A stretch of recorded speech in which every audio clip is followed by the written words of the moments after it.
Assalamualaikum warahmatullahi wabarakatuh.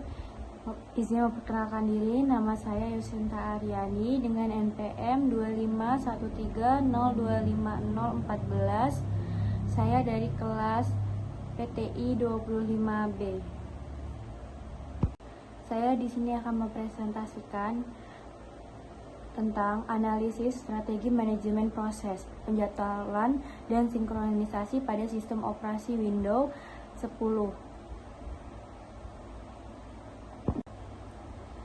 Urgensi dan tujuan proyek. Pentingnya manajemen proses. Dalam era komputasi modern, manajemen proses menjadi elemen kritis yang menentukan stabilitas multitasking pada OS dengan optimalisasi penggunaan sumber daya.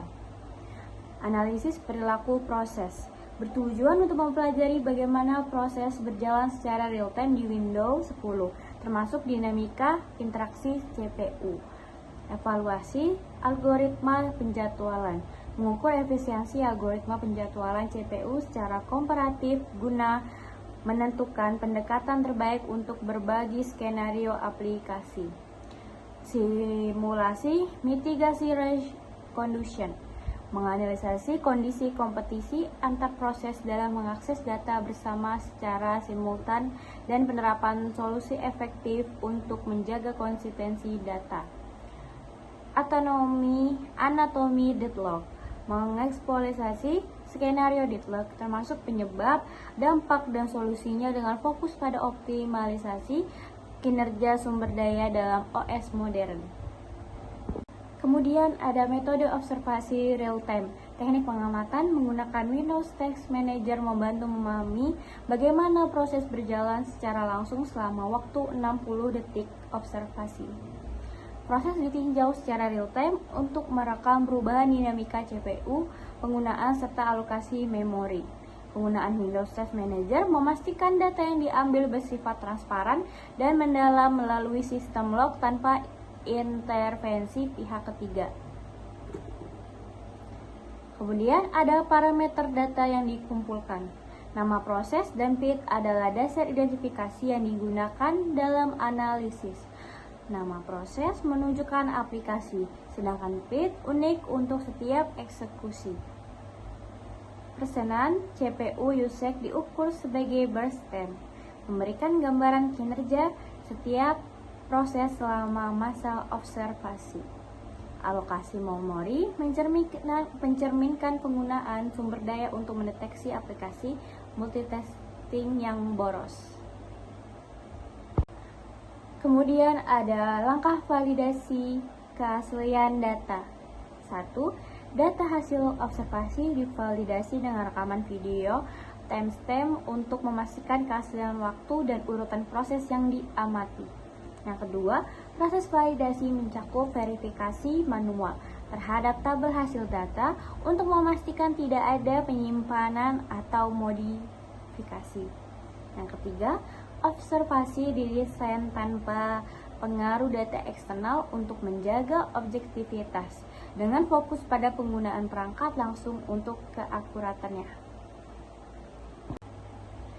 Profil 10 proses utama. Yang pertama, PID. Nomor identifikasi proses. PID membantu mengelompokkan dan memantau setiap aplikasi individu yang berjalan dalam sistem. Contoh PID yang diamati termasuk Google Chrome dan Spotify. Persenan penggunaan CPU. Nilai ini menunjukkan tingkat konsumsi CPU oleh setiap proses. Proses seperti CapCut dan agregator host memiliki nilai tertinggi, berisiko menyebabkan latensi sistem selama multitasking. Yang ketiga, alokasi memori. Data menunjukkan pemakaian kapasitas RAM oleh proses tertentu. Spotify, misalnya, cenderung memanfaatkan memori lebih besar untuk streaming music. Profil 10 proses utama. Pertama, timestamp observasi. Semua data ini diambil secara periode observasi 1 menit menggunakan Windows Task Manager, melibatkan analisis real-time yang menggambarkan kebutuhan sumber daya setiap proses secara spesifik.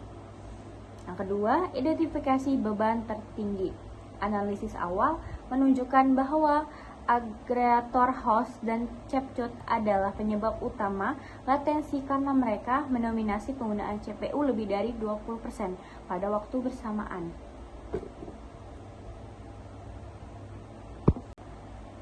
Kemudian ada simulasi algoritma FCFS, prinsip eksekusi berdasarkan urutan kedatangan.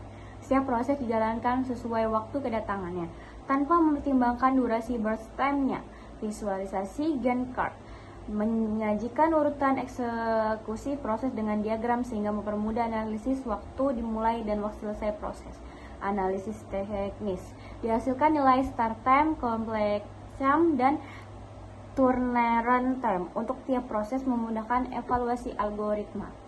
Simulasi algoritma FCFS, tantangan konvoy efeknya. Jika proses panjang, tiba lebih dulu, proses berikutnya terpaksa menunggu lama, menyebabkan efisiensi rendah. Kesesuaian cocok digunakan dalam sistem sederhana dengan beban proses yang stabil untuk menjaga urutan yang adil. Simulasi SJF non-preemptive.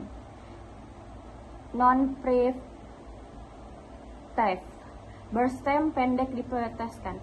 Algoritma memilih proses dengan durasi eksekusi terendah untuk memaksimalkan efisiensi.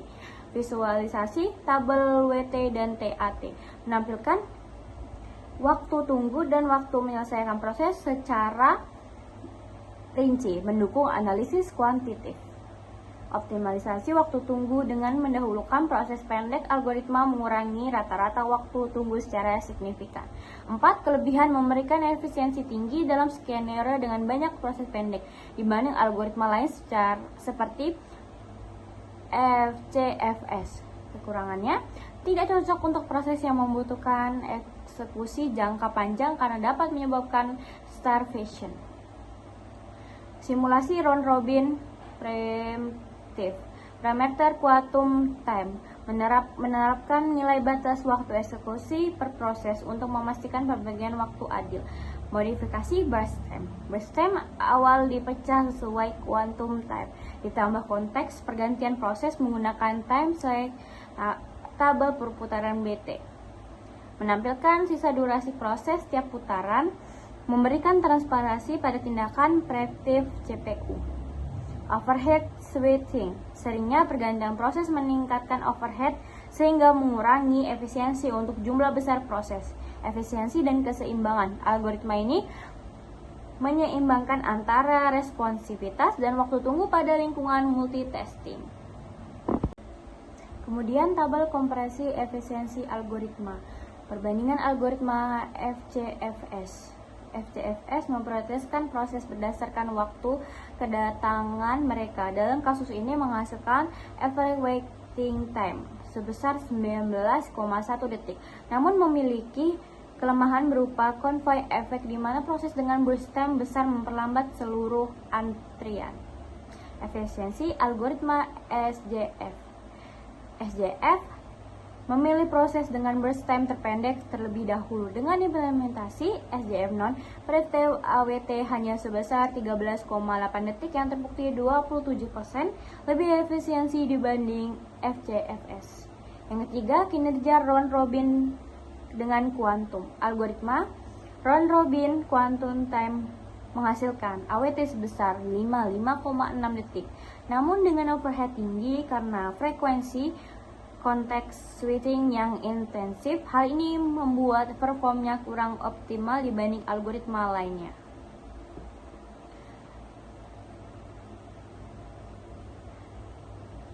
Tabel komparasi efisiensi algoritma.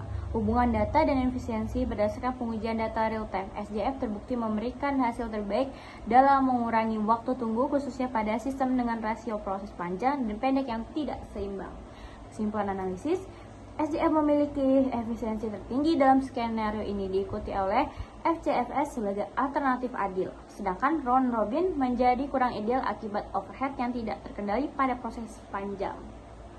Kemudian ada fenomena race condition, solusi mutex atau blocking. Implementasi Kunci Binner dengan menggunakan konsep mutex, proses-proses yang mencoba mengakses data secara bersamaan dapat dicegah untuk masuk ke critical section, kecuali memproses kunci terlebih dahulu. Hal ini mencegah perubahan data secara simultan. Simulasi langkah-langkah proses dalam critical section. Ketika proses P1 memegang kunci, P2 dan P3 akan berstatus waiting. Setelah P1 selesai, dikunci dilepas sehingga P2 bisa melanjutkan eksekusi. Pendekatan ini memastikan proses berjalan secara bergantian tanpa konflik. Solusi mutex atau looking. Dampak terhadap performa sistem. Penggunaan mutex menjamin integritas data meskipun menyebabkan sedikit perlambatan karena antrean proses yang menunggu akses ke critical section, namun perlambatan ini sebanding dengan keadaan yang diperoleh. Studi kasus saldo rekening dan simulasi konkuren nilai saldo awal Rp100.000 berhasil dipertahankan konsisten pada Rp140.000 saat menggunakan mutex, berbeda dengan hasil korup sebelumnya Rp90.000. Manfaat utama sinkronisasi. Dengan teknik mutex atau looking, range condition dapat dikelola secara efektif sehingga stabilitas sistem terjaga meskipun terdapat banyak proses yang berjalan secara bersamaan. Kemudian ada anatomy deadlock. Analisis 4 syarat Kaufman. 1.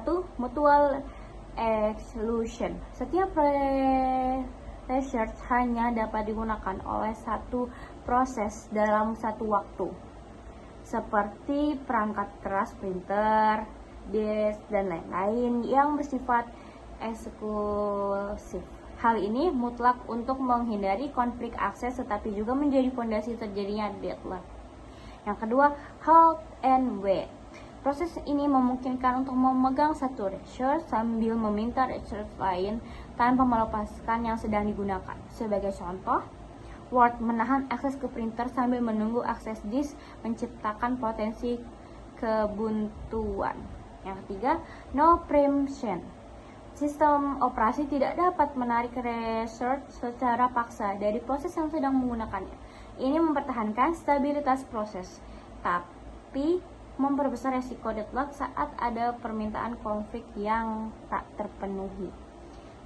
Keempat, ada circular wait. Terdapat rantai melingkar di mana setiap proses lainnya, sebagai contoh Chrome menunggu network, Word menunggu disk, dan Spotify menunggu printer, membentuk lingkaran tanpa akhir.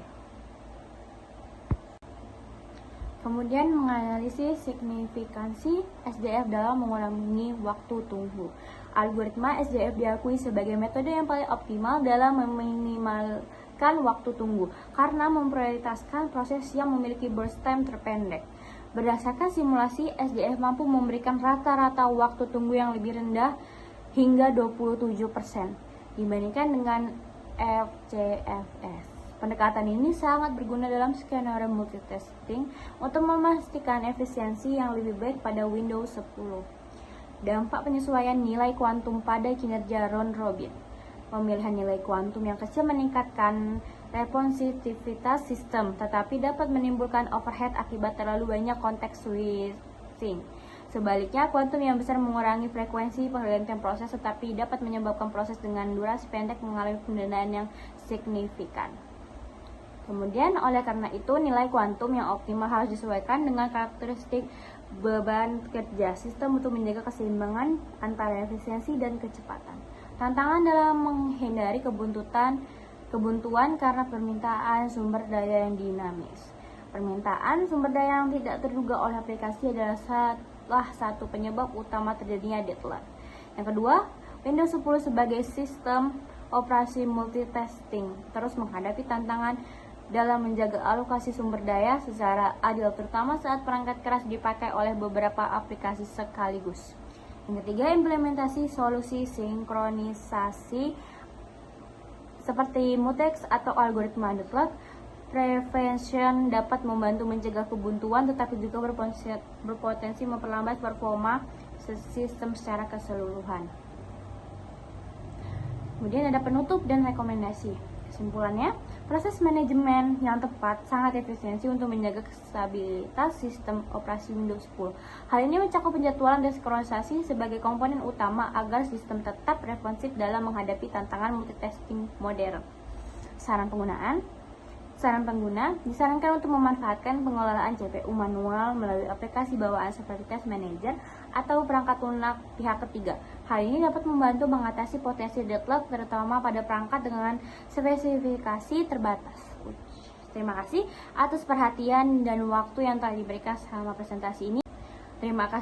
perhatian dan waktu yang telah diberikan selama presentasi ini.